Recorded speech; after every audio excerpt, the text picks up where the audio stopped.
There we go. Okay. Your top edge. Centered.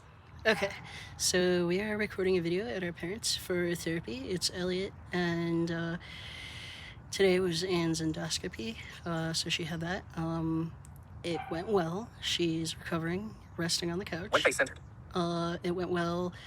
When she came back, they said that her duct into her pancreas was huge, so they're going to go in and have her consult with a surgeon to discover if it's necessary to remove her pancreas lest it become a bigger cancer risk than it is, or if it is cancer, like what do they need to do type of thing from there.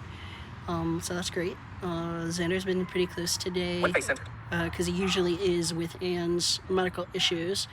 He's usually really close, but our system did a huge thing, and we trusted our dog with our mom's care, or with our partner's care, and we stayed with our mom while our dog, took our partner to the hospital, and stayed with her and made sure she, got through okay and stuff, which was really huge for our system, because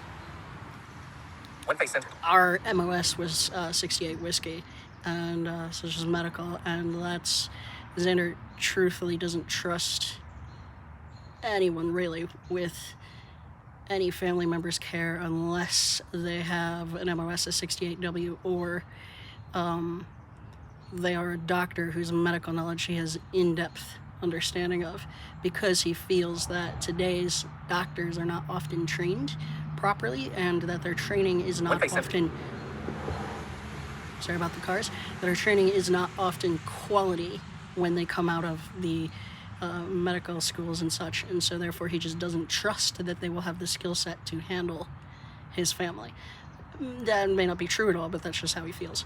And so for him to trust our dog with that kind of care, of his partner and things like that was huge for our system, so I'm really proud of him. And the fact that when dog came back with our partner, he stayed calm and was calm about the whole situation, so that was really good. And the fact that he wanted him involved and admitted that maybe he needs his help, that was like huge for him. So he kind of has the mindset of no one else can do it, right, but the the armed services type of thing, which is an odd mindset because it's so different from mine, so it's kind of hard for me, Elliot, to understand that, but I'm working at it. Another huge thing that happened was that we hold on 1 second, let these cars go by. Okay. That we, yesterday in therapy kind of had a big breakthrough, Jamal did. He thought rather, that it was sort of this trick that people did where somewhere like around the ages of 9, they somehow came into the knowledge, if you will, of how to make their system appear as though they were a singlet, and that they were only one person in their head, and that everyone was a system, and that there was some sort of trick to it, and he just missed the memo for how to make yourself work as a system. And our therapist was like, no, it doesn't work that way. You are a system, and most of society is not, and it is most of society, unfortunately, who views you as broken. And Jamal said, I'm not broken, I'm just Jamal. Maybe they're broken, but I'm not broken. I'm just Jamal, which amused us, including our therapist. We all found that amusing because it was so very typically Jamal, so, but it was a good breakthrough for him to realize that, when people say something like, I was really upset at my boss, if he didn't cut this meeting short, I was going to throw a fit like a 4-year-old, they don't mean that there's a 4-year-old alter in their head, and they really feel, that differentiation of self and separation of self and things like that. They just feel as though they were 4 for that minute, and then it goes away. And so that was like a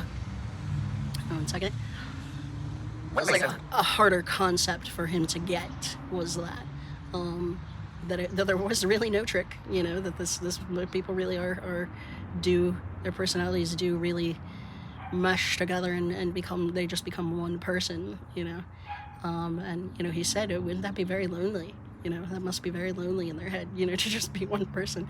And he said, I don't know how they manage it. You know, they must be just so overwhelmed with all these decisions. If I were just one person and I had to make every single life decision we made, I'd be like, you know, way overwhelmed. And so it was amusing from my perspective to kind of watch sort of Kokon from the backseat of the car, if you will, like what that was like for him to really experience, like, no, you know, people are actually really one person only in their head. So it was fascinating, because he said he realizes intellectually that isn't the case. But, you know, she asked how he felt about being a system, our therapist did, and so, you know, therefore, when she was like, how do you feel about being a system? He was like, well, this is what I think. You know, I truthfully think that there must be some joke. So it was kind of nice to have her tell him straight out, you know, no, there really isn't a joke. It's not a trick. It's not a game, you know, like for people to fake you out and say, for example, that they're only one person in their head when they're really a system. Like, they're, you know, this is really an unusual thing. So that was kind of cool. And it was really cool that we trusted, you know, our dad the way we did. That's like a huge trust for us. And, you know, so that's awesome. Tomorrow we have a friend's birthday party. So we view him as like our little brother. He's a fictive little brother, if you will, so sort of fictive kin. For those of you that are not anthropologists, that's the polite term for a friend who has become family just by dint of knowing them, type of thing. Sort of the family you choose rather than the family you get stuck with, if you will. That's maybe your biologically related family versus the family that you choose to have as your family. So he's one of those chosen family members that we have, and we sort of view him as our little brother, so we get to celebrate his birthday with him tomorrow. So that's really cool and exciting. We didn't anticipate that, and it means more time with our parents, which we always love and adore.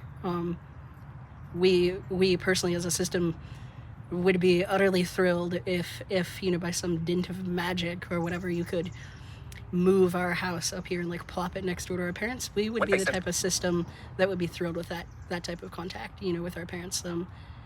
Our adoptive parents, and they have helped us heal in ways we truthfully did not think would ever be possible for us to heal or to continue to heal, just by being there and being supportive and loving us and caring, you know, and doing those things that parents should do for their kids, you know, and sort of showing us, you know, ways to properly parent our own son, so that we didn't, you know, fall into those same traps that our parents fell into with us, you know.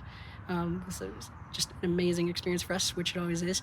So tomorrow we get to come back up here, and on Sunday we're meeting them for some picnics with a friend. So we get a lot of parent time this weekend, which it usually is like the best calming medicine for our system in the universe. So they have animals and things like cats and dogs and such, which Kai, our 12-year-old, just sort of adores. And he's really usually a crank, but animals bring him out, and so he is looking forward to brushing their kitties and grooming their doggy, and just, you know, spending all that awesome time outside in the beautiful sunshine and stuff with the animals and things. So really excited. So that's kind of our weekend, and we'll keep you updated. Thanks. One face centered. Near right edge. Centered. Stop recording video button.